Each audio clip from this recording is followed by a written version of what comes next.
All right, let's dive into Vitam.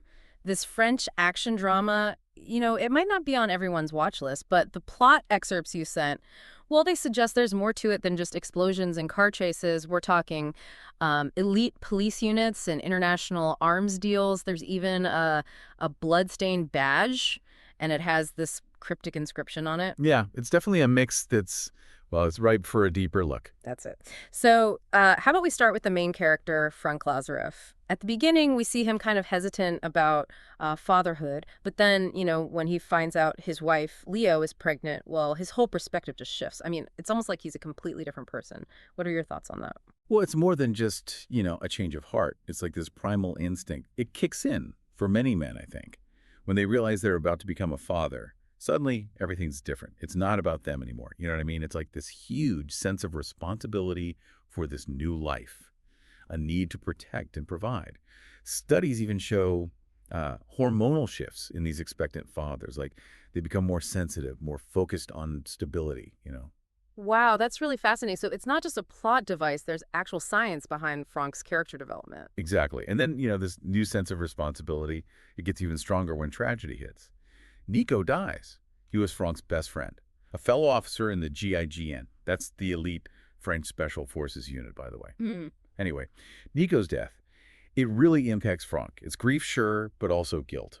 And this really drives him to uncover the truth about that hotel shootout where Nico was killed. He just can't accept the official story, right? It's like he needs those answers, not just for Nico, but for himself too. That's it.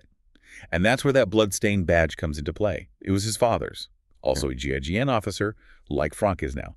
And it's got ad vitam inscribed on it. Latin means for life. Would you say it's more than just, a memento? Like it's a symbol. Definitely. It's like it represents that family legacy, their commitment to justice and service. And that bloodstain, it's like a physical reminder of the unanswered questions about his father's death. A tangible link to the past. It's this constant reminder that things might not be what they seem. And the inscription itself, ad vitam, it's about dedicating yourself to life, to living honorably and fully. Kind of ironic, considering all the violence and deceit Franck has to deal with. Yeah, it's like a challenge to him to live up to that ideal, but in this world where truth is hard to find and justice is, well, compromised. And then as he starts digging into the events at that hotel, it becomes clear this whole thing, it's a web of lies. And it goes way deeper than he ever imagined. It's not just petty thieves like the authorities say, is it? No, not at all. The film, it uses Franck's investigation to show us the layers of power, to expose the corruption at the very heart of the French government. That whole story about petty thieves, it's just a cover-up designed to hide a much darker truth. We're talking about international arms deals and those who are profiting from them. And then there's the journalist. He trusts her, tells her everything, and she's actually a government agent.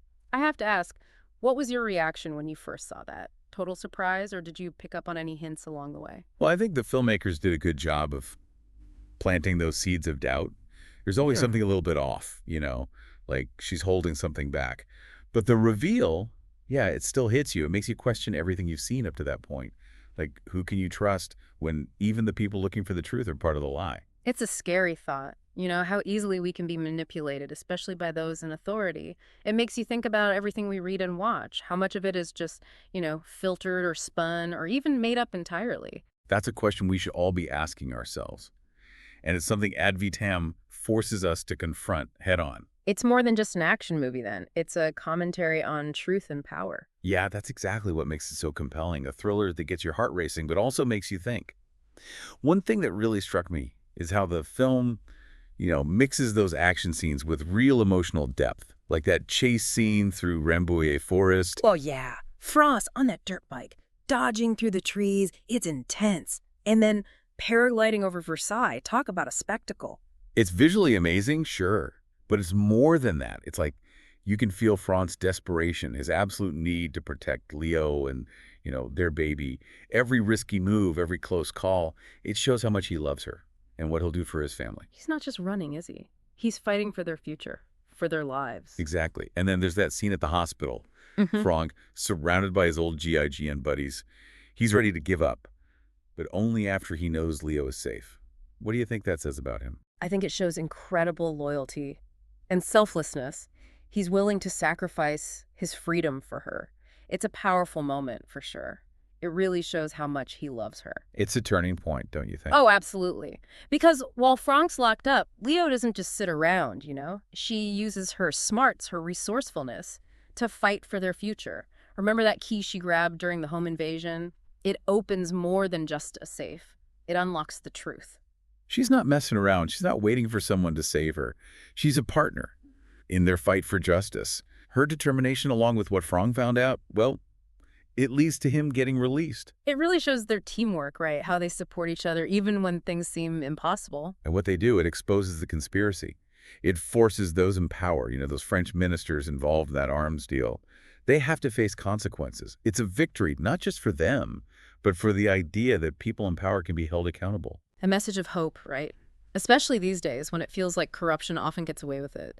But speaking of hope, the film ends with Franck, Leo, and their new baby. All together. Happy ending. Well, yeah, on the surface, they're safe, the bad guys are exposed. But I wouldn't say it's completely happy. There's this feeling like something's not quite right, like this might not be the end. You're right. The film leaves us with questions. Those people involved in the arms deal, they're not just going to vanish. Exactly. They've got money, connections, and most importantly, a reason to want revenge.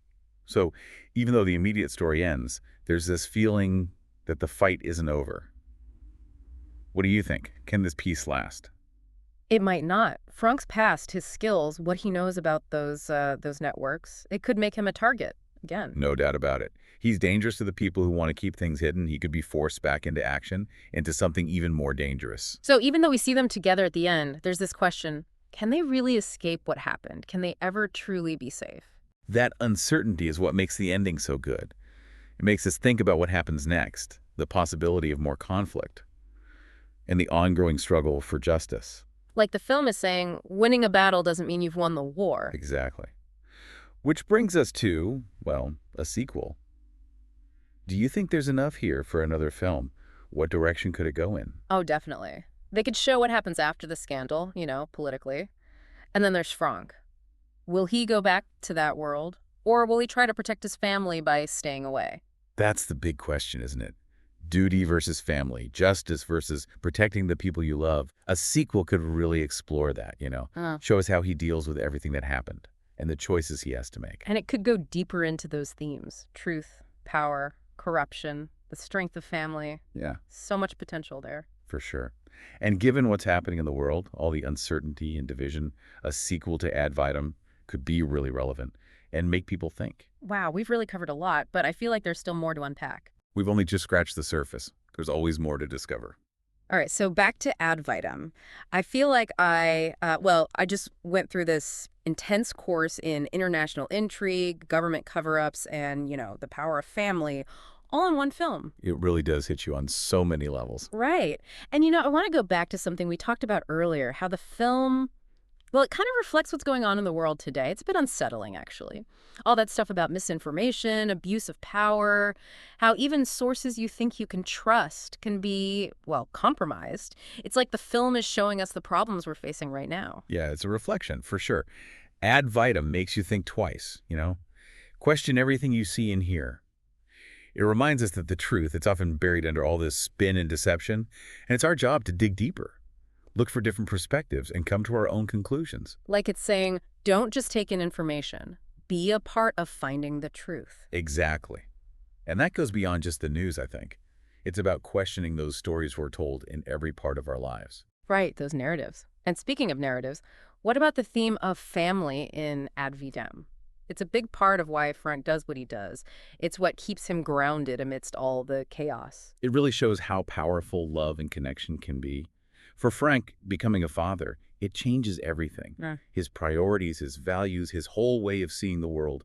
It all shifts because now he's responsible for someone else. It's not just about keeping them safe, though. It's legacy, too.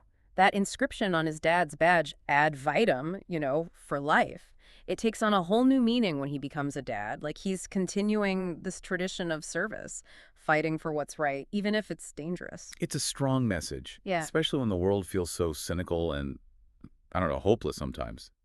Ad Vitam reminds us that even in dark times, there are things worth fighting for. And sometimes that strength comes from the love we have for family. from those bonds that connect us to something bigger than ourselves. It's a story about bravery, about not giving up, and about hope. Yeah, and I think that's what makes Ad Vitam so powerful. It's exciting, sure, but it also sticks with you. It makes you think about the world, about questioning things, and about what you yourself would fight for. Well, I think we did a pretty good job of, breaking down this film. It's complex and captivating, that's for sure. Any last thoughts for our listener before we wrap up? Just this. No. Ad Vitam is a film that people should see, talk about, and debate. It really captures the worries and hopes of our time. It's a warning, but it also offers a bit of hope. So if you haven't seen it, I definitely recommend checking it out. Absolutely. And let us know what you think. We love hearing your thoughts and discussing it further. And until then, keep exploring, keep questioning, and keep those deep dive requests coming. You got it. We'll be back with another fascinating topic soon, ready to dive in and